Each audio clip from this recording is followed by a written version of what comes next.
While I was 9 months pregnant, the apple of my husband's eye moved into our house. Whenever she saw me, she would make a sad face. My husband was sure that I was flaunting my pregnancy to make her angry. Rachel is frail, and she can't get pregnant, yet you're walking around making her upset. Do I seriously have to teach you a lesson? He ordered the bodyguards to lock me in the attic that had not been in use for a long time and told them not to give me food. I pleaded for mercy and told him that the ultrasound scan showed that the twin babies were too big. I told him that the doctor had claimed that I had to be hospitalized while I waited for my delivery, but he laughed as if he had heard the world's greatest joke. When he spoke, his voice was as cold as ice. You're still 3 days away from your delivery date. Enough with the pitiful act. Repent while you're in the attic. This is what you get for making Rachel upset. The contractions hurt so much that I clenched my fists to the point that my nails broke, but no one unlocked the door to the attic. My piercing screams echoed in the attic for a long time until my whole body was soaked in blood, and one of my babies was stuck between my bloody legs. 3 days later, my husband ate his breakfast that was not up to his taste and said, "Have Jane make breakfast for me, then have her apologize to Rachel with a gift. If she's sincere enough, he'll send her to the hospital to deliver the babies." But no one dared go up to the attic because the blood that flowed down from it had already reached the second step of the stairs. Chapter: Why isn't Jane screaming anymore, sir? Do you think something happened to the madam? She screamed so badly yesterday, and she sounded like she was in serious pain. Mark Frank, my husband, took a mouthful of his breakfast and huffed as if he did not agree with the butler. No one knows Jane better than I do. She was just putting up an act. This time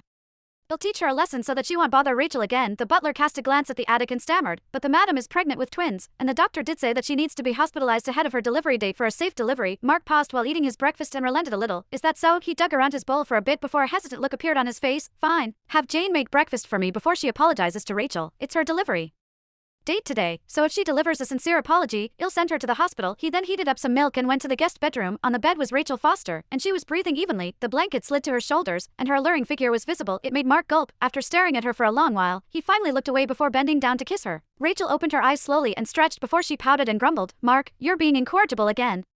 Mark spread his legs and had Rachel sit between his arms while he caressed her waist. "No man can hold himself back when you're sleeping like this." Rachel buried her head in his arms and hummed in contentment. "But Jane is pregnant with your children. I'm a woman, too, so I can't have you betray her while she's at her weakest." Suddenly, she seemed to have remembered something and said anxiously, "Jane was screaming really loudly last night. Did she give birth?"